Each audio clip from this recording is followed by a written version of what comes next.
Assalamualaikum warahmatullahi wabarakatuh. Halo semuanya teman-teman, selamat malam. Selamat datang kembali di channel kesayangan kita, channel Ilo Ekstrim. Dan masih bersama saya Ilo, dimanapun teman-teman berada. Semoga teman-teman selalu dalam keadaan sehat walafiat, tanpa kekurangan satu apapun. Amin, amin ya robbal alamin.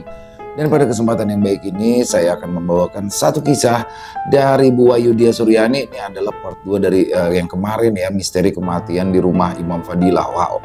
Dan ini adalah part ending atau tamat. Jadi langsung tamat karena kepanjangan tuh kalau satu part. Jadi kita buat 2 part dan di sini akan terkuak siapa sebenarnya pembunuh dari Bu Yus ya. Keren banget nih kisahnya. Saya suka yang model begini nih. Dan sebelum kita masuk ke dalam kisahnya, buat teman-teman yang mungkin belum subscribe channel Ilo Ekstrim, bisa diklik dulu tombol subscribe. Jangan lupa lonceng notifikasinya juga dinyalakan agar teman-teman selalu mendapatkan notifikasi dari konten-konten yang akan kami upload selanjutnya. Dan untuk channel Ilo Ekstrim ini kami upload tiap hari teman-teman ya, setiap malam jam 7 malam waktu Indonesia bagian barat. Oke, nggak pakai berlama-lama lagi. Pasti udah gak sabaran kan untuk masuk ke dalam kisahnya. Kita langsung saja masuk ke dalam kisahnya. Mode horor on! Terkuaknya misteri pembunuh Bu Yus. AKP Herman dan Bribda Ritonga masuk ke sebuah pabrik yang tidak terlalu besar dengan tulisan Arta Kencana terpampang di atasnya. Pak Chandranya ada? Tanya AKP Herman kepada seorang gadis yang duduk di meja resepsionis. Gadis itu buru-buru berdiri lalu tersenyum dengan sopan. Maaf Pak Chandranya sedang keluar. Maaf, ini dengan Bapak siapa dan apakah sudah ada janji? Tanya gadis itu. Oh belum, ini kartu nama saya, jawab AKP Herman. Gadis itu mengambil kartu nama AKP Herman dan membacanya. Wajahnya langsung berubah setelah dia tahu jika AKP Herman adalah seorang polisi. Bapak polisi? Tanyanya takut-takut. Iya, kenapa Mbak? Tanya Herman. Tidak apa-apa Pak, jawabnya. Maaf, nama mbaknya siapa ya? Nama saya Naura Pak, jawab gadis resepsionis itu. Baik Mbak Naura, kalau boleh tahu Pak Chandra itu keluar kemana ya? Aduh, maaf Pak, saya tidak tahu. Tadi waktu keluar Pak Chandra tidak bilang apa-apa sama saya. Sendirian atau sama rekan bisnis? Sama Mbak Siska Pak, jawab gadis itu takut-takut. Siska? Siapa Siska? Sekretarisnya Pak. Berdua saja? Iya Pak, mereka sering pergi berdua. Gadis itu diam sejenak antara takut dan bingung, terlihat dari tatapan matanya. Jawab saja Mbak, tidak apa-apa, kata Bribda Ritonga dengan nada pelan. Lumayan Pak, kadang seminggu 2 kali atau sekali, jawabnya kemudian. Urusan bisnis? Maaf Pak, saya kurang paham. Soalnya kadang setelah keluar berdua, kadang Mbak Siska balik ke kantor lagi atau sebaliknya. Atau kadang dua-duanya juga tidak balik ke kantor lagi Pak, jawabnya lagi. AKP Herman dan Bribda Ritonga saling pandang. Baik Mbak Naura, kalau boleh tahu apakah semua mobil kantor di sini ada catatan keluar masuknya? Tanya AKP Herman tiba-tiba. Oh iya Pak, pasti Pak, semuanya dicatat. Soalnya kalau tidak nanti bingung mana mobil yang harus pergi kemana, atau mana mobil yang sudah diservis atau yang belum diservis, kan harus dicatat semua Pak. Oke, ada berapa mobil di sini? Ada 4 Pak. Apakah semua ada tulisan PT Arta Kencana? Iya Pak, ada semua Pak. Oke, kalau begitu coba Mbak, saya lihat catatan keluar masuk mobilnya, pinta AKP Herman. Gadis itu tampak ragu-ragu. Berikan saja Mbak, ini untuk bahan penyelidikan kasus dan bukan untuk iseng. Informasi sekecil apapun sangat berarti untuk kami, kata Bribda Ritonga kepada gadis itu. Gadis itu lalu mengangguk dan memberikan sebuah buku besar kepada AKP Herman.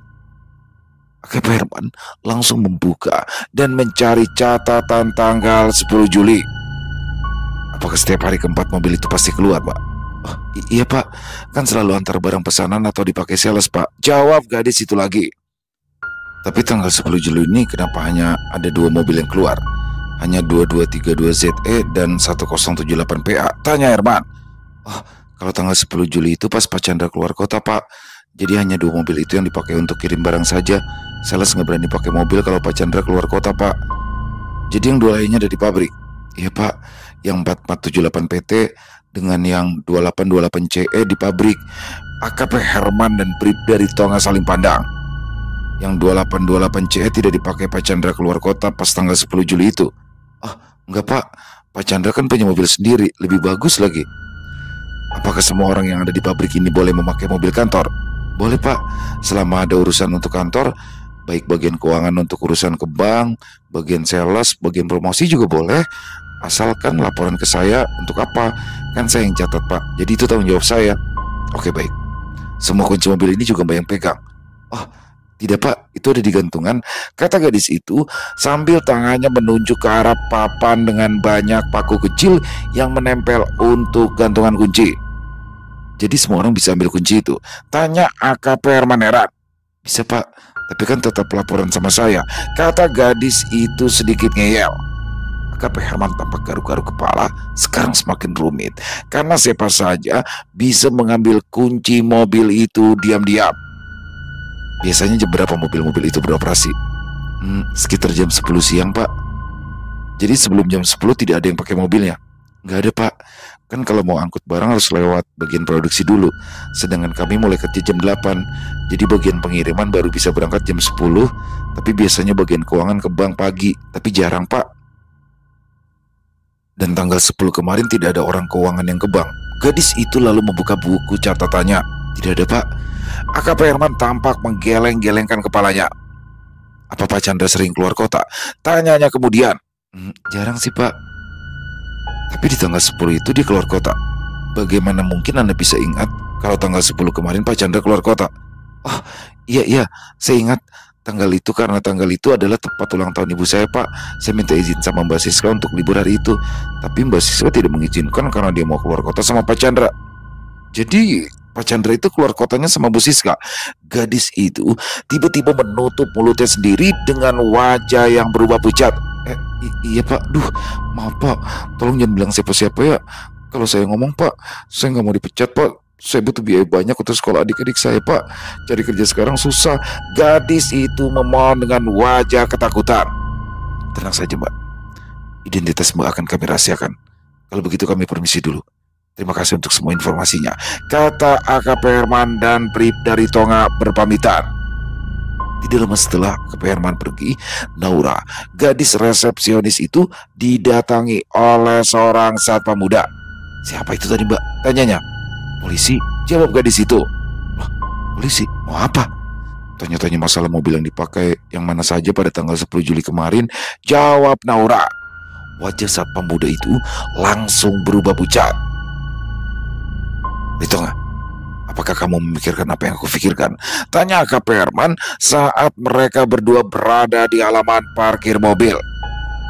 Tentang apa dan ada hubungan khusus antara Chandra dengan sekretarisnya? Ritonga mengangguk. Iya dan saya juga berpikir begitu. Mereka terlalu sering pergi berdua bahkan sampai keluar kota. Ya, tapi itu urusan mereka. Kita tetap fokus dengan kasus kematian Ibu Yusnita, kata AKP Herman. Apakah menurut Komandan Chandra adalah orang yang paling pantas mengisi sepatu si pembunuh? Entahlah, masih abu-abu. Walaupun bukti-bukti kok mengarah ke sana. Pertama, surat wasiat ibunya yang sangat menguntungkan Chandra. Yang kedua, Bu Singgi melihat mobilnya di depan rumah dia saat Bu Yus ditemukan meninggal. Ini sangat aneh. Kenapa Chandra tidak memarkirkan mobilnya di depan rumahnya sendiri? Tapi yang membuat saya pusing adalah mobil-mobil yang ada di kantor Chandra. Semua orang bisa mengaksesnya. Semua orang bisa mengambil kuncinya. Apalagi pembunuhan itu dilakukan sebelum pukul 10, sebelum mobil-mobil itu beroperasi. Jadi siapa saja bisa menjadi tersangka, atau paling tidak kaki tangan tersangka.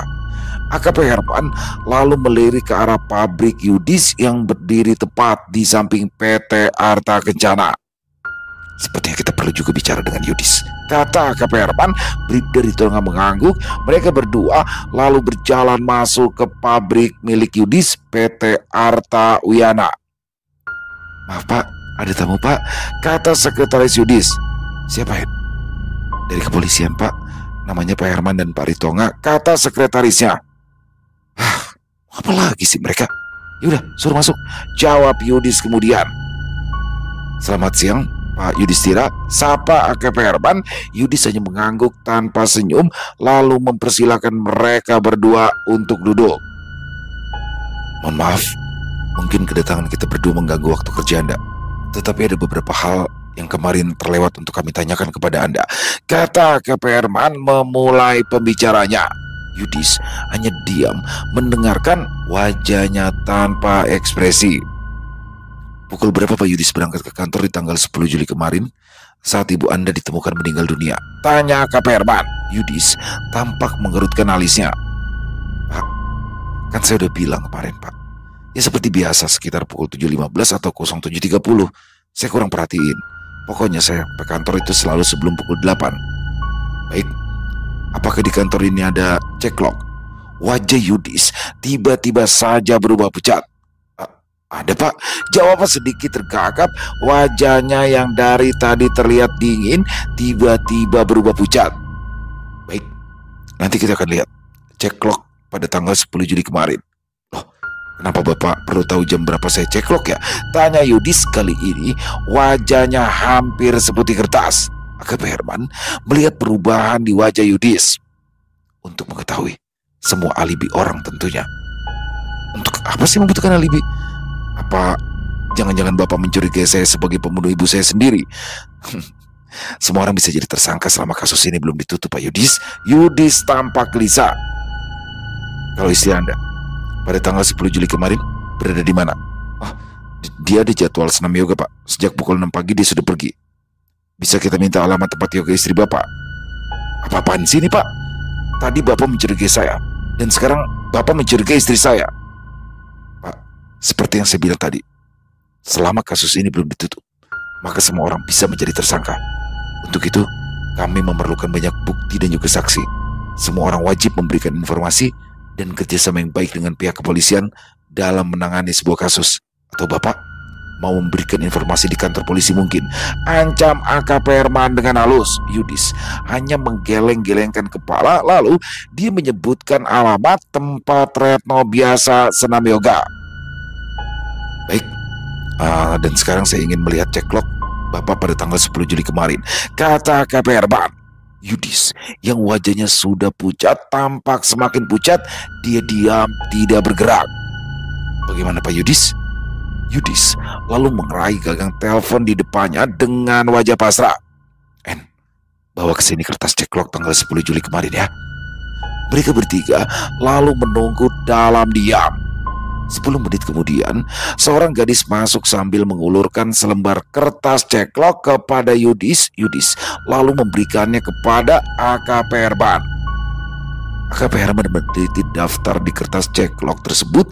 Dia teliti sampai berulang-ulang. Apakah Anda jarang ceklock Pak Yudis? Tanya AKP Herman. Saya selalu ceklock Pak, jawabnya sedikit gugup. Tapi saya tidak melihat Anda ceklock pada tanggal 10 kemarin. Yudis terdiam sesaat. Ia seperti sedang menimbang-nimbang. Baik Pak, saya mengaku Pak, pada tanggal 10 itu setelah saya berangkat dari rumah, saya kok merasa kalau AC mobil saya kurang dingin. Lalu waktu saya lewat jalan Diponegoro, saya lihat ada tulisan servis AC mobil 24 jam. Saya mampir, saya pikirkan paling freonnya habis. Jadi kalau cuma isi freon sebentar, tapi ternyata AC mobil saya tidak hanya habis freonnya, tapi ada kebocoran. Jadi harus diperbaiki dulu. Dan saya sudah hubungi sekretaris saya kalau saya akan datang telat karena AC mobil saya rusak, kata AKP Herman. Kenapa Anda tidak jujur dari awal?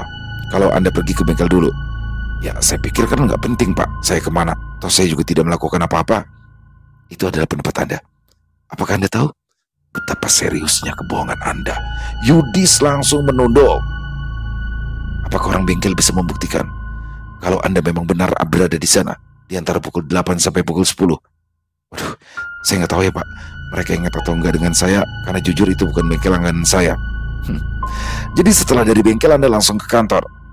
Tidak Pak, setelah mobil saya beres, saya memang berencana langsung ke kantor, tapi mendadak Pak Jono menelpon dan bilang kalau bapak saya pingsan, tapi tidak bilang ibu saya meninggal. Jadi saya buru-buru pulang.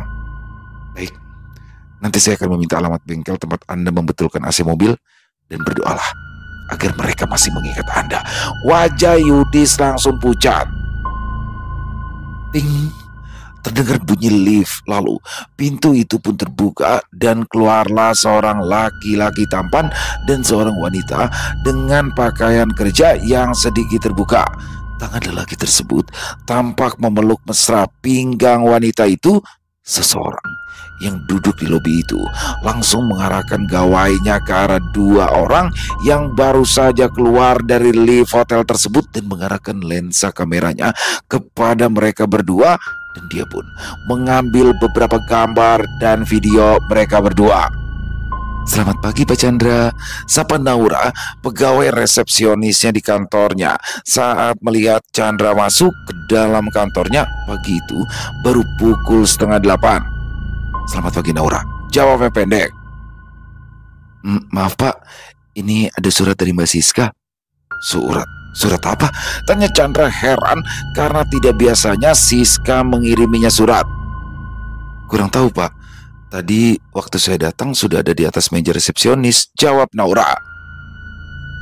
Chandra membolak-balikan amplop surat tersebut, hanya ada namanya dan di belakang ada nama Siska. Chandra lalu masuk ke dalam ruang kerjanya dan mulai membaca surat dari Siska, dan betapa terkejutnya Chandra ketika ia tahu jika isinya adalah Siska mengundurkan diri dari pekerjaannya dan memutuskan hubungan dengan dirinya tanpa menyebutkan alasannya. Chandra terduduk lemas. Dia mulai menerka-nerka apa yang mendadak membuat Siska melakukan ini semua. Seingatnya kemarin mereka baik-baik saja. Setelah pulang dari hotel, malah mereka berdua berencana untuk keluar kota minggu depan. Chandra langsung mencoba menghubungi nomor Siska, tapi di-reject. Dia coba lagi berkali-kali, tapi tetap saja di-reject. Chandra menekan-nekan pelipisnya, bertanya-tanya ada apa dengan Siska. Tiba-tiba saja keringat dingin menetes dari keningnya. Rasa takut mulai menyerang. Sesuatu yang selama ini paling ia takuti, ya Chandra takut kalau perselingkuhannya dengan Siska akan terbongkar dan ketahuan oleh istrinya. Chandra bukan takut kepada Rena, tapi lebih tepatnya Chandra takut terhadap ayah Rena. Ayah Rena adalah seorang pengusaha yang sukses. Asetnya tersebar di mana-mana sehingga ia disegani banyak orang. Temannya banyak, mulai dari sesama pengusaha sampai preman, belum lagi backingannya para jenderal-jenderal dan juga pejabat-pejabat tinggi. Chandra bergidik ngeri. Dia tidak bisa membayangkan kalau sampai mertuanya tahu dia telah menyakiti hati anaknya. Mungkin dia bisa digantung di Monumen Nasional. Chandra buru-buru lari keluar pabriknya. Ia mengendarai mobilnya secara ugal-ugalan. Tujuannya hanya satu, yaitu pergi ke kos-kosan Siska untuk memastikan apa yang terjadi dengan Siska dan kenapa dia memutuskan untuk resign mendadak dan memutuskan hubungan dengannya. Pukul 10, mobil Chandra tampak sudah memasuki halaman pabriknya lagi. Dengan langkah gontai, dia berjalan hendak masuk ke dalam kantornya ketika Naura mencegatnya. Maaf Pak, di ruangan Bapak ada tamu yang sedang menunggu. Penting katanya Pak, kata Naura. Siapa? Jawabnya lemas. Dari PT Sinar Harapan Pak, jawab Naura. Dek. Hati Chandra berdebar keras. Dia lupa kalau sekarang adalah jatuh tempo. Dia harus membayar hutang kepada PT Sinar Harapan dan jumlahnya itu tidak sedikit. Mana semua berkas-berkas dipegang oleh Siska dan dia sama sekali tidak tahu di mana Siska menyimpan berkas-berkas itu. Sial, gerutunya keras. Sudah pukul 3 sore. Chandra tampak belum juga keluar dari ruang kantornya. Kepalanya nyut-nyutan terasa mau pecah. Dia bahkan tidak juga keluar untuk makan siang tadi. Wajahnya pucat. Percakapannya dengan PT Sinar Harapan menemui jalan buntu. Mereka tidak mau menunggu. Pabrik garmen bapaknya adalah taruhannya sekarang. Nasibnya benar-benar di ujung tanduk. Sial. Semua orang sialan. Tidak ibu, tidak bapak, tidak Mas Yudis, tidak Rena, tidak juga Siska. Sialan semuanya, sial, gumamnya dengan gigi menggeretak. Tiba-tiba saja ada pesan masuk di gawainya. Chandra membaca siapa pengirimnya. Siska. Betinya buru-buru dibukanya pesan tersebut. Baru sekarang kamu hubungin aku. Awas ya, tunggu kedatanganku, katanya sambil buru-buru menyambar kunci mobilnya. Mohon izin Pak, ada laporan baru masuk, kata Bribda Ritonga kepada AKP Herman saat Herman hendak pulang. Hari sudah menjelang maghrib dan ia sudah berjanji dengan istrinya untuk makan malam bersama. Kasus apa ya? Tanya AKP Herman dengan wajah letih. Kematian seorang gadis Pak, baru saja ditemukan meninggal dunia dengan mata melotot oleh adiknya di Jalan Kampung Malang Pak. Petugas forensik sudah dihubungi. Sudah Pak, sudah berangkat juga. AKP Herman menarik nafas panjang, matanya tampak lelah tapi semangatnya tidak pernah pudar. Oke, ayo berangkat. Suasana di rumah kos itu tampak ramai. Banyak orang berkumpul karena ingin tahu garis polisi sudah dipasang agar tidak ada orang yang merusak sidik jari di TKP. Siapa yang pertama kali menemukan korban? Tanya AKP Herman kepada salah satu petugas di sana. Siap, Andika Pak. Di mana dia sekarang? Siap, di dalam Pak. Sedang diinterogasi oleh Aibtu Divo Pak. AKP Herman segera masuk ke dalam rumah kos tersebut.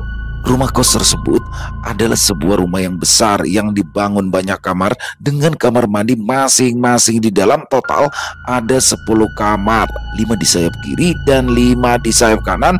Menilik bentuk bangunannya, ini adalah termasuk kos-kosan yang cukup mahal.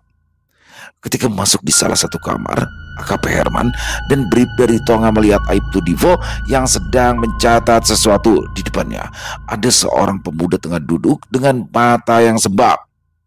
Begitu melihat AKP Herman, Aibtu Divo langsung memberi hormat. Siap Komandan. Baik, kamu yang pertama menemukan korban, tanya AKP Herman kepada pemuda itu. Pemuda itu hanya mengangguk. Siapa nama kamu? Nama saya Raka Pak. Ceritakan kronologisnya dari awal. Kakak perempuan saya memang kos di sini sejak dia bekerja Pak. Karena kos-kosan ini khusus wanita, maka saya kos di tempat lain yang tidak jauh dari tempat kerjanya. Dan tadi pagi kakak saya menyuruh saya mampir ke kos-kosannya kalau saya pulang kerja. Dan saya pulang kerja sekitar pukul 4, sampai di sini sekitar pukul 4:30 Pak. Pemuda itu tampak menarik nafas sejenak.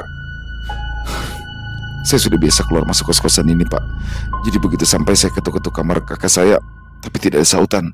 Saya pikir kakak saya sedang ada di kamar mandi atau keluar sebentar untuk membeli makanan. Maka dari itu saya tunggu. Tapi sampai sekitar 30 menit saya tunggu, tapi kakak saya belum juga muncul Pak. Maka saya coba gagang pintunya, ternyata tidak dikunci. Saya buka, lalu saya melihat ternyata kakak saya sudah meninggal dengan mata mendelik di atas tempat tidur Pak. Katanya lalu menutup wajahnya. Nanti dulu, saya seperti familiar dengan wajah Anda ya. Sepertinya saya pernah melihat Anda belum lama ini ya, kata AKP Herman. Tiba-tiba pemuda itu lalu menengadah menatap wajah Herman lebih dekat. Tiba-tiba dia seperti sedang terperanjat. Oh, Bapak yang pernah datang ke kantor saya beberapa hari yang lalu, tanya pemuda itu. Memangnya Anda bekerja di mana ya? Saya bekerja di PT Arta Kencana milik Pak Chandra Fadila Pak. Saya satpam di sana, jawab pemuda itu. Lalu kakak Anda kerja di mana? Sama Pak, kakak saya juga kerja di PT Arta Kencana. Dia adalah sekretaris pribadi dari Pak Chandra. Nama kakak saya yang meninggal ini Siska Pak. Apa? Seru AKP Herman dan Bribda Ritonga bersamaan. Petugas forensik sudah membawa jenazah Siska untuk diautopsi. Ritonga, ada warung persis di seberang. Bagaimana kalau kita ke sana untuk sekedar tanya-tanya? Siapa tahu dia melihat sesuatu yang mencurigakan, kata AKP Herman kepada Bribda Ritonga. Mereka lalu menyeberang jalan masuk ke dalam warung tersebut. Warung tersebut tidak begitu ramai, hanya ada 2 orang yang sedang makan.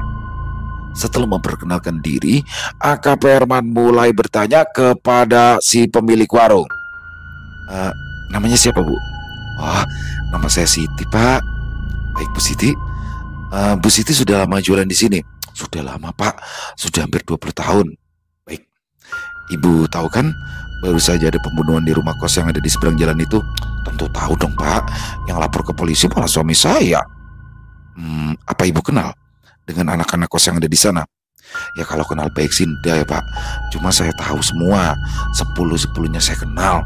Cuma ya sekedar kenal gitu aja Pak. Rata-rata kan yang kos di sana itu pegawai. Cuma dua yang mahasiswi, yaitu Mbak Nurul sama Mbak Erma. Tapi kalau enggak salah Mbak Nurul sama Mbak Erma itu sedang pulang kampung. Karena kan sekarang libur semester. Jadi tinggal 8 orang. Semuanya pegawai kantoran Pak. Apakah Ibu kenal dengan korban? Ya kenal toh Pak. Namanya Mbak Siska, asli Jombang. Kerjanya di PT apa ya? PT apa gitu loh Pak. Dia itu juga punya adik kerja satpam di tempat yang sama juga. Uang yang masukin kerja adiknya di sana yang Mbak Siska itu. Lalu kalau pacaran Mbak Siska, saya juga tahu loh Pak. Cuma ya tahu muka, tidak tahu namanya. Dia sering antar jemput Mbak Siska. Pacar? Kata ke Herman. Ya Pak, yang tidak tahu pacar atau teman ya Pak, saya tidak tahu. Nggak berani tanya juga sih. Cuma saya tahunya Mbak Siska sering diantar jemput sama orang ini. Apa Ibu ingat wajahnya kalau ketemu? Ya ingat loh Pak, Wong sering kesini. Termasuk hari ini. Apakah pacar Mbak Siska itu kesini? Iya Pak, 2 kali malahan. Pagi sekitar jam 9 kurang, sama sore tadi sekitar jam setengah 4-an. Baik. Selain pacar Mbak Siska, apakah Ibu melihat ada orang lain yang masuk sana? Oh iya Pak, ada 2 orang wanita. Dua-duanya itu bawa mobil. Dua-duanya pakai kacamata hitam dan sama-sama cantik. Yang satu naik mobil sedan hitam. Dia datang sekitar jam 10 setelah pacaran Mbak Siska pulang. Tapi tidak lama, cuma 30 menit. Lalu yang kedua naik mobil warna kuning kencreng sekitar pukul 1 atau 2 siang ya. Lupa aku Pak, soalnya warung rame. Kalau yang kedua ini saya tidak perhatiin dia pulang jam berapa Pak. Baik Bu, kalau Ibu bertemu dengan 2 orang wanita itu lagi, apakah Ibu bisa mengenalinya? Insya Allah bisa Pak. Baik, nanti Ibu akan mendapatkan surat panggilan ke kantor ya, untuk menjadi saksi, kata KP Herman sambil berpamitan. Izin Pak, ada tamu Pak. Dia bilang namanya Raka, dia adik dari Siska, kata Bribda Ritonga pagi itu kepada AKP Herman. Suruh dia masuk. Selamat pagi Pak. Maaf, saya mau melaporkan sesuatu Pak, kata Raka setelah ia duduk di hadapan AKP Herman. Sepertinya besok kita harus segera membuat surat panggilan untuk orang-orang ini, Ritonga, kata AKP Herman setelah anak buahnya itu melakukan penyelidikan secara intensif. Aku sungguh tidak menyangka dia adalah pelakunya. Kalau sudah ketahuan, aku jadi ingin bertanya, apa motif sebenarnya? Bukankah dia juga sudah mendapatkan semuanya? Kenapa masih saja serakah? Kata AKP Herman dengan kesal. Izin Komandan, kadang orang bisa buta mata, buta hati kalau sudah menyangkut rasa iri dan dengki Komandan, jawab Ritonga. Ruangan AKP Herman yang kecil pagi itu tampak penuh. Ada Pak Imam yang datang bersama Yudis dan Retno. Lalu ada Chandra dan istrinya Rena. Ada juga Bu Singgi dan bestinya yang tinggal satu, yaitu Bu Ida. Lalu Pak Man si tukang sayur yang datang bersama Pak Jono si ketua RT. Proyektor dan alat perekam juga sudah dinyalakan. Tidak lama kemudian AKP Herman masuk dengan diikuti Bribda Ritonga dan beberapa anggota polisi lainnya untuk berjaga-jaga di depan pintu. Terima kasih Bapak dan Ibu semua yang sudah hadir untuk memenuhi undangan kami. Kita berkumpul semua di sini adalah untuk membahas tentang kasus kematian Ibu Yusnita Fadilah yang dirasa tidak wajar atas laporan suami beliau, yaitu Pak Imam. Pak Imam tampak menunduk. Ingatannya kepada almarhumah istrinya membuat hatinya sedih. Yudis yang duduk di sebelahnya tampak menepuk-nepuk lembut punggung sang ayah. Baik, mari kita bahas tentang meninggal dunianya Ibu Yusnita atau biasa dipanggil Bu Yus. Bu Yus diketahui masih hidup sekitar pukul 7 pagi sampai pukul 7.30 pagi. Hal ini didasari atas kesaksian dari Pak Man. Apalagi menurut beliau, Bu Yus memesan 2 kilo daging ayam kampung 3 hari kemudian, suatu hal yang tidak mungkin dilakukan oleh orang yang memiliki niat hari itu untuk mengakhiri hidupnya. AKP Herman diam sejenak sambil memandangi wajah semua orang yang hadir. Dan pukul 10, Pak Imam datang setelah selesai berolahraga golf, kemudian menemukan istrinya sudah tergantung di lubang angin pintu kamar dengan selembar surat wasiat. Ada 2 hal yang ganjil di sini. Yang pertama adalah di dalam surat wasiat itu tidak ada nama dan tidak ditandatangani oleh Bu Yus. Dan itu bukanlah kebiasaan Bu Yus. Mengingat Bu Yus adalah orang yang sangat teliti. Kedua, tidak ditemukannya bangku ataupun kursi sebagai alat untuk pijakan beliau. Bukankah tidak mungkin Bu Yus melakukan gandir dengan cara melompat ke dalam tampar? Tanya ke Pak Herman kepada semua orang yang hadir. Semua orang tampak saling pandang dan terdengar beberapa gumaman. Jadi, pada akhirnya kami sampai pada satu kesimpulan bahwasanya Bu Yus tidak meninggal bunuh diri, tapi dibunuh. Suara riuh langsung terdengar. AKP Herman memandangi wajah para tamunya lagi satu persatu. Ada sebuah fakta yang menarik yang kami temukan adalah ternyata pada pukul 8 pagi, Bu Singgih, pemilik rumah nomor 11, melihat mobil kantor dari Pak Chandra yang terparkir di depan rumahnya. Semua mata langsung menoleh ke arah Chandra yang kini tampak pucat. Tapi saya tidak berada di sana, Pak. Saya sedang ada di luar kota saat ibu saya meninggal. Makanya saya telat datang karena saya melakukan perjalanan dulu. Bela Chandra. Lalu, kalau bukan Anda, maka siapa orang yang memakai mobil perusahaan Anda kemudian diparkir di seberang rumah Bu Singgih? Wah, saya malah tidak tahu mobil perusahaan saya ada di sana, Pak. Saya betul-betul sedang ada di kota Malang saat ibu saya meninggal. Dengan siapa Anda pergi ke Malang? Dan dalam rangka apa? Dengan sekretaris saya, Pak. Ada keperluan bisnis di sana. Jawab Chandra pelan seperti ketakutan. Apakah ada saksinya? Tanya AKP Herman. Ya, sekretaris saya, Pak. Tapi dia sudah meninggal, Pak, kata Chandra sambil menunduk. Semua orang diam sesaat. Baik, nanti kami akan cek apakah benar Anda berada di kota Malang pada tanggal 10 Juli kemarin. AKP Herman melirik ke arah Yudis. Bapak Yudhistira, Anda mengatakan kalau Anda keluar rumah pagi itu sekitar pukul 7 atau 7 lebih, betul? Betul, Pak. Tapi Anda tidak langsung pergi ke kantor. Anda mengaku membetulkan AC mobil Anda terlebih dahulu di bengkel yang ada di Jalan Diponegoro sampai dengan pukul 10, betul? Betul, Pak. Lagi-lagi Yudis menjawab. Anda beruntung. Salah seorang pegawai bengkel tersebut mengenali Anda. Dan ingat bahwa di tanggal 10 tersebut Anda memang datang ke bengkelnya untuk membetulkan AC. Yudis tampak bernafas lega. Baik, dan sekarang kita beralih kepada kasus pembunuhan yang kedua, yaitu kematian daripada Nona Siska. Beberapa pasang mata tampak saling pandang dengan heran. Siska siapa ya, Pak? Dan apa hubungannya Siska dengan kematian Bu Yus ya, Pak? Tanya Bu Singgih. Siska adalah sekretaris dari Bapak Chandra, yang mana kematiannya tidak ada hubungannya dengan kematian Bu Yus. Tapi dia dibunuh oleh orang yang juga membunuh Bu Yus. Lagi-lagi gumaman terdengar di beberapa tempat. Nona Siska meninggal dunia di dalam kos-kosannya. Menurut tim forensik, Nona Siska diperkirakan meninggal dunia sekitar pukul 1 sampai dengan pukul 3 sore.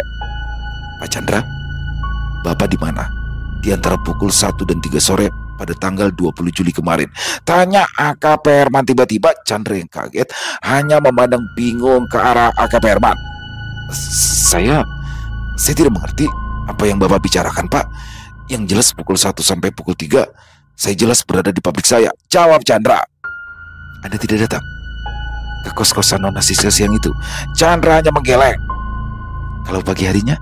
Tanya AKP Herman kali ini dengan senyuman sinis. Lagi-lagi Chandra menggeleng.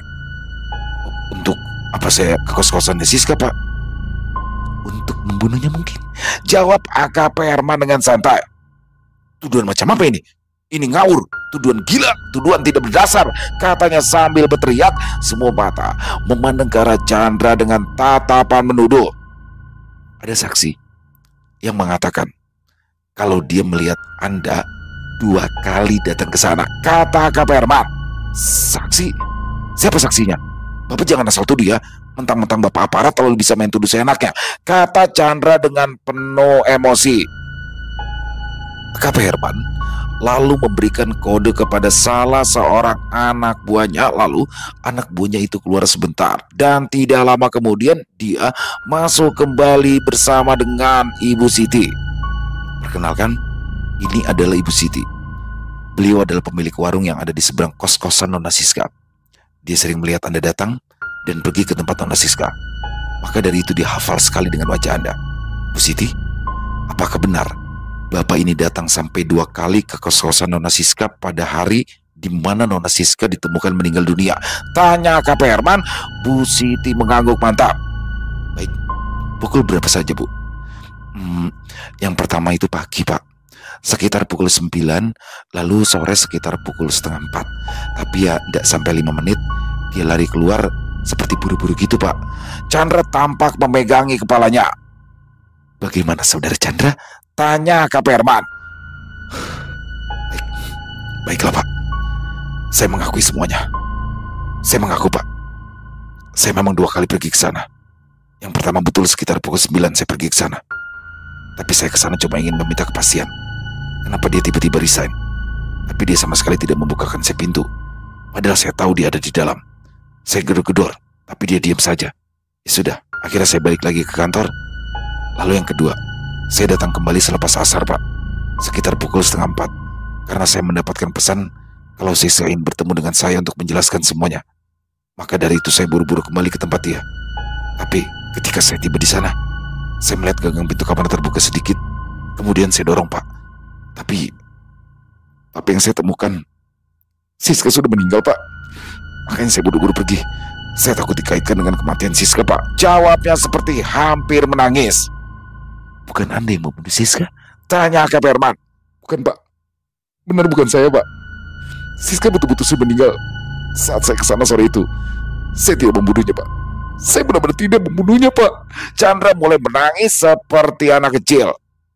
Baik. Lalu, siapa lagi orang yang Ibu Siti lihat yang masuk ke dalam kos-kosan Nona Siska? Tanya Kak Herman kepada Bu Siti. Itu, Pak. Beliau itu datang sekitar pukul 10 ya, atau pukul 11 gitu. Jawab Bu Siti sambil menunjuk ke arah Rena. Semua mata langsung mengarahkan pandangannya ke arah Rena yang masih diam dengan angkuh. Tatapannya dingin lurus ke arah depan dengan tangan disedekapkan di dada. Kamu pergi ke kosan Siska. Apa yang kamu lakukan di sana? Atau jangan-jangan kamu yang telah membunuhnya? Tanya Chandra dengan wajah panik. Aku tidak akan mengotori tanganku dengan membunuh wanita jalang itu. Wanita murahan perusak rumah tangga orang, kata Rena dengan ketus. Jadi kamu sudah tahu semuanya. Chandra, apa kamu pikir aku wanita bodoh? Apa kamu pikir aku nggak tahu semua perbuatan kamu selama ini? Chandra, selama ini aku masih diam karena aku masih menjaga perasaan anak-anak dan melindungimu dari amarah papa. Tapi lama-lama aku muak. Akhirnya aku suruh orang untuk membutuhkan kalian. Dan setelah kamu dan wanita itu keluar dari hotel kemarin, kemudian kamu tinggalkan dia di parkiran hotel, anak buah papa datang untuk mengancamnya. Dia sampai terkencing-kencing saking takutnya. Makanya dia buru-buru resign kan? Aku gak perlu sampai membunuhnya, hanya dengan sedikit ancaman. Maka wanita itu sudah ketakutan sendiri. Baik. Lalu kenapa Anda datang hari itu pukul 10 ke kos-kosan Bu Siska? Ya karena anak buah saya masih mengawasi kos-kosan itu. Maka begitu suami saya masih datang ke sana, maka anak buah saya segera menghubungi saya. Saya cuma ingin memastikan kalau wanita jalang itu tidak menemui suami saya lagi. Dan memang benar apa kata suami saya. Wanita itu tidak berani membukakan pintu saat suami saya datang. Maka setelah saya ancam dia lagi, ya saya segera pulang. Jawab Rena santai. Anda tidak membunuhnya? Tentu aja enggak dong, Pak. Saya ini nggak mau ngotorin tangan saya. Lagi pula dia masih hidup kok waktu saya pergi, bantah Rena dengan tatapan galak. Baik, Bu Siti, siapa lagi yang datang ke sana? Tanya Kak Herman. Ibu ini, kata Bu Siti sambil jari telunjuknya mengarah ke arah Retno. Semua orang langsung kaget, apalagi Yudis, dia sampai berdiri kaget. Tidak mungkin. Bu, istri saya jarang ke kantor, Bu. Apalagi ke kantor Chandra. Jadi dia nggak mungkin kenal dengan Siska. Apa hubungannya Siska dengan istri saya? Tanya Yudis. Sebentar, Nyonya Retno, Bisa dijelaskan kepada kami semua apa yang Anda lakukan di kos-kosan Nona Siska pada tanggal 20 kemarin? Tanya Herman dengan mata menyelidik. Saya nggak pernah pergi ke kos-kosan gadis yang bernama Siska itu, Pak. Saya juga nggak kenal dengan Siska. Mungkin ibu ini salah lihat. Apalagi ibu ini sudah tua. Jawab Retno. Ibu ini punya mobil sedan kuning genjreng kan? Karena saya melihatnya turun dari mobil itu kemarin, kata Bu Siti membela diri. Yudis langsung terduduk lemas sambil menatap Retno dengan tatapan nanar. Sebelum Nyonya Retno menjawab, ada yang ingin saya tanyakan. Kemana Nyonya pada tanggal 10 saat Ibu Yus ditemukan meninggal dunia? Tanya KP Herman kepada Retno. Saya yoga, Pak. Saya memang ada jadwal senam yoga. Jawab Retno. Anda bohongnya ya? Karena kami sudah mengecek ke sanggar senam Anda dan mereka mengatakan kalau hari itu Anda tidak datang yoga, kata AKP Herman kali ini dengan tatapan tajam. Sebentar Pak, tanggal 10 ya? Oh iya, saya baru ingat kalau hari itu anak saya ingin dimasakkan cumi hitam, sedangkan kalau siang di pasar pasti habis. Jadi saya belokkan mobil saya ke pasar, lalu saya belanja bahan-bahan lain ke supermarket, Pak, kata Retno masih dengan sedikit tenang.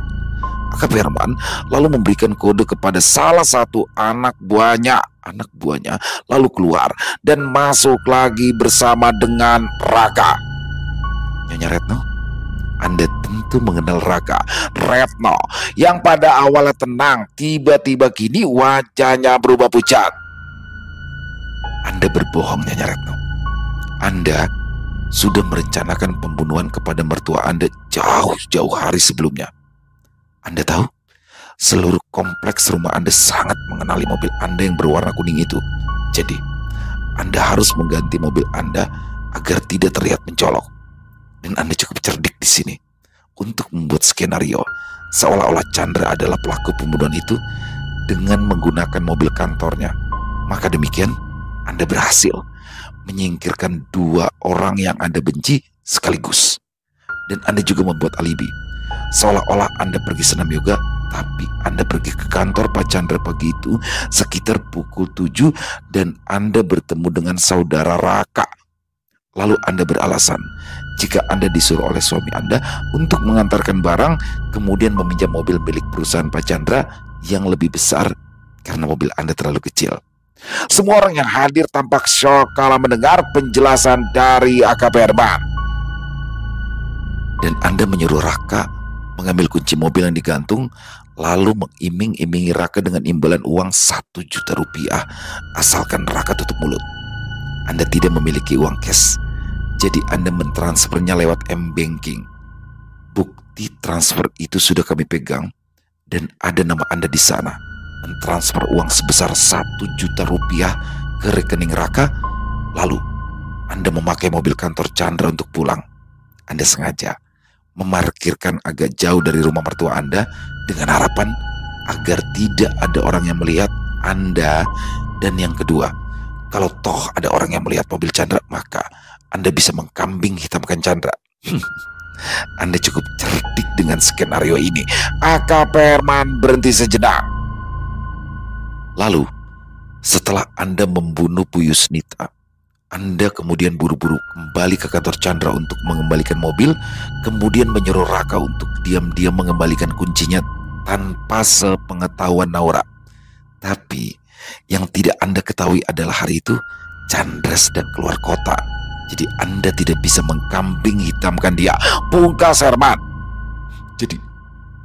Jadi kamu yang telah membunuh Ibu Retno? Jawab.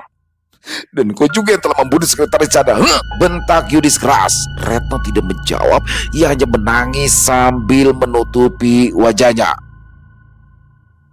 Yudis berjalan gontai memasuki rumah bapaknya. Pak Imam pun menyambutnya dengan pelukan hangat. Di kursi ruang tamu sudah ada AKP Herman, Bribda Ritonga, Chandra dan Rena yang memang menunggunya untuk menjelaskan tentang kronologi pembunuhan Bu Yus. Saudari Retno membunuh Bu Yus karena emosi, terang AKP Herman setelah semua duduk. Sehari setelah pertengkaran Yudis dengan Chandra, dia datang ke rumah ini bermaksud memberikan Bu Yus kue buatannya. Tapi saat sampai di teras, Dia mendengar semua pembicaraan antara Chandra dan Bu Yus. Intinya adalah Chandra meminta kepada Bu Yus untuk merayu Pak Imam agar Pak Imam menyerahkan kedua pabrik itu kepada Chandra dengan alasan selama ini ternyata Chandra terlilit hutang yang tidak sedikit dan taruhannya adalah pabrik garmen miliknya. Sebagai seorang ibu, tentu saja akhirnya Bu Yus luluh dan berjanji kepada Chandra untuk menyuruh Pak Imam agar memberikan seluruh pabrik itu kepada Chandra. Retno yang mendengar itu tentu saja kaget. Dia tidak ikhlas jika suaminya sampai tidak mendapatkan apa-apa. AKP Herman memandang ke arah Yudi sebentar. Lalu setelah Chandra pulang, Retno pura-pura bertanya kepada Bu Yus maksud kedatangan Chandra. Di sini saja Bu Yus kesal menganggap Retno terlalu ikut campur. Tapi Retno membela diri. Dia bilang suaminya itu juga punya hak karena ikut andil membesarkan pabrik Pak Imam. Bahkan menurut pengakuan Retno, mereka berdua sempat cekcok dan berakhir dengan kata-kata yang menyakitkan Retno. Kata Bu Yus, dia menghina Retno kalau Retno hanyalah orang miskin yang kalau tidak dinikahi Yudi sekarang sudah menjadi gelandangan. Di sini Retno emosi, maka dia mulai menyusun skenario untuk menghabisi Bu Yus. Baginya selama Bu Yus masih hidup, maka kedudukan suaminya akan terancam. Karena Retno tahu Bu Yus lebih sayang kepada Chandra daripada suaminya. Tapi kenapa kok istri saya membuat surat wasiat palsu dengan kata-kata pabrik kain untuk Chandra dan pabrik garmennya untuk saya, Pak?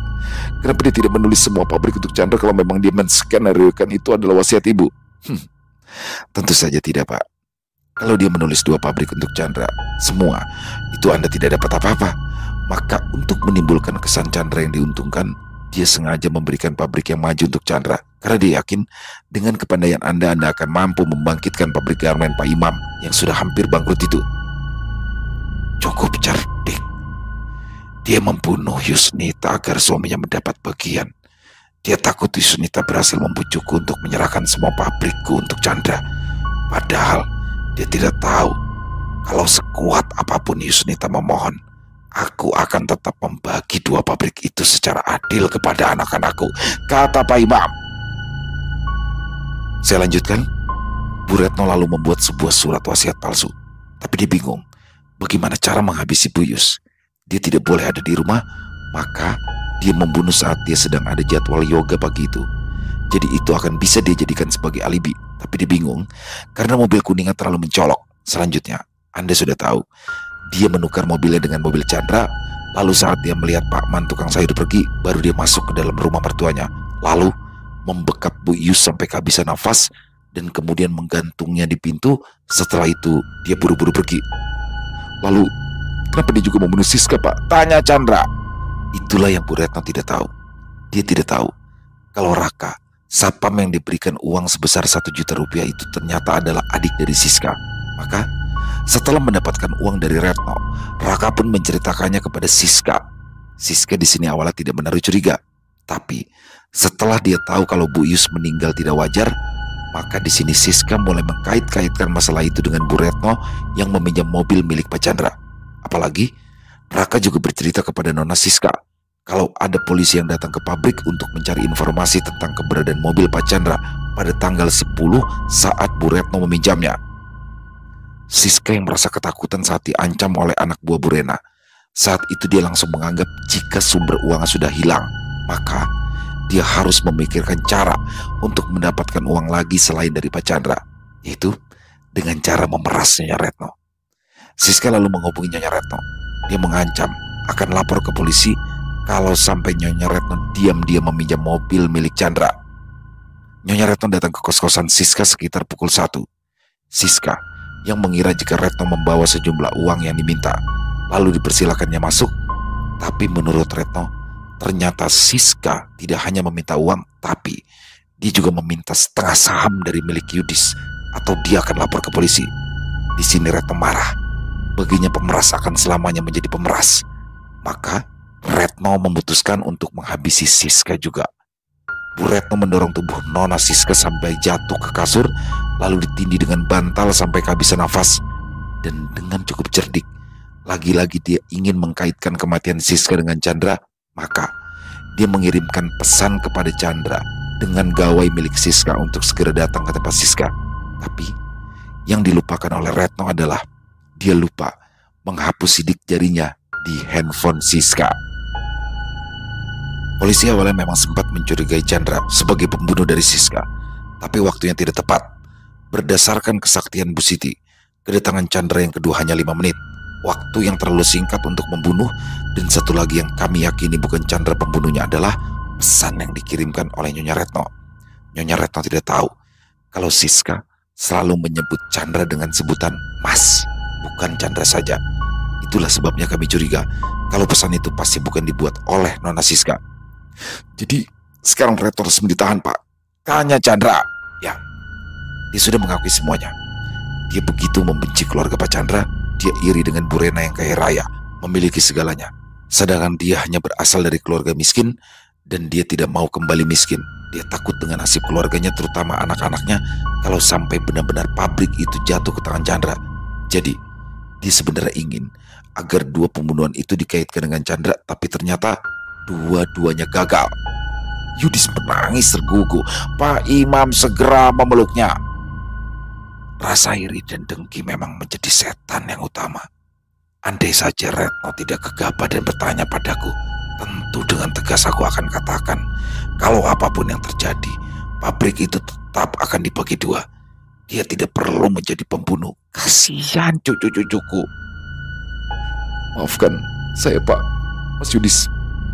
Saya akui semua sifat kekanak-kanakan saya. Saya berjanji untuk mengubahnya perlahan.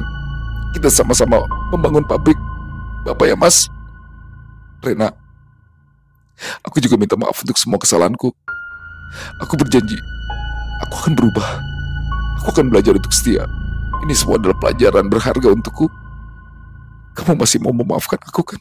Tanya Chandra kepada Rena, dan Rena pun membalasnya dengan senyuman. Selesai. Wow, luar biasa kisah dari Bu Wahyudia Suryani. Keren banget kan? Gak nyangka banget. Asli gak nyangka. Oke, di awal kita pasti akan menduduk ke arah Chandra ya. Karena Chandra yang begitu ambisius mengejar harta warisan. Tapi sempat nih berubah ke Yudis nih. Wah iya, Yudis ini kan anak angkat nih. Pasti anak kandung gak mungkin tega dong. Pasti anak angkat nih. Karena beberapa bukti juga, dan Yudis di sini terlihat gugup. Tapi ternyata bener-bener gak nyangka. Sempet lagi nih ke Rena nih. Wah Rena nih, Rena kesel kan. Biar hancur-hancur lah sekalian. Rena udah diselingkuhin. Harta bapaknya diporotin sama Chandra. Ternyata gak nyangka bener-bener Retno. Dan kisah ini memang secara horor setan-setannya gak ada nih. Gak ada setan-setannya di situ. Tapi asli misterinya dapat banget. Dan di sini kita kayak mikir siapa nih. Dan bagaimana AKP Herman juga keren, pakai banget bersama timnya ya, Bribda Ritonga dan kawan-kawan. Pada akhirnya dia bisa memecahkan semua ini. Luar biasa semuanya di sini, dan berkat kerjasama beberapa saksi-saksi juga akhirnya bisa terkuak di situ. Dan bagaimana Siska ini ngeselin banget. Sangkain dia udah selesai begitu ya, udah ya. Dia udah selesai, terus dia mikir wah kehilangan sumber duitnya. Dia mau morotin si Retno ya, akhirnya disitulah memicu Retno membunuh. Dah selesai semua. Retno berat banget ya hukumannya karena 2 nyawa sekaligus, dan keadilan harus ditegakkan. Keren, pakai banget Bu Wahyudia atas kisahnya. Terima kasih, ditunggu lagi nih ya kisah-kisah model gini Bu Wahyudia, karena saya suka banget dan teman-teman juga banyak yang suka nih sama kisah-kisah seperti ini. Ditunggu lagi untuk kisah-kisah selanjutnya, dan semoga kisah barusan bisa menghibur teman-teman semua ya, para pecinta penikmat horor misteri, lebih khususnya lagi kepada para subscriber dari channel Ilo Extreme. Buat yang punya komentar lain bisa menuliskan di dalam kolom komentar ataupun hanya sekedar saling menyapa. Insya Allah kami akan menjawabnya satu persatu. Buat teman-teman yang suka dengan videonya bisa diklik tombol like, tombol jempol, boleh juga dong dibantu di share ya link videonya ini ke teman-teman yang lain agar juga ikut merasa terhibur. Dan saya juga ingin mengucapkan terima kasih ya kepada seluruh teman-teman yang sudah selalu setia hadir, yang sudah selalu mendukung kami, karena teman-teman kami selalu bersemangat berkarya di setiap harinya. Di akhir kata, saya Ilo mengucapkan permohonan maaf apabila mungkin dalam pembawaan kisahnya barusan ada kata-kata saya yang salah ataupun ada kata-kata saya mungkin yang kurang berkenan. Saya mohon dibukakan pintu maaf yang seluas-luasnya. Sampai berjumpa lagi di konten-konten kami selanjutnya yang pasti tidak kalah ngeri, yang pasti tidak kalah seramnya. Masih bersama saya Ilo di channel Ilo Extreme. Salam sehat, sukses selalu untuk kita semua. Wassalamualaikum warahmatullahi wabarakatuh.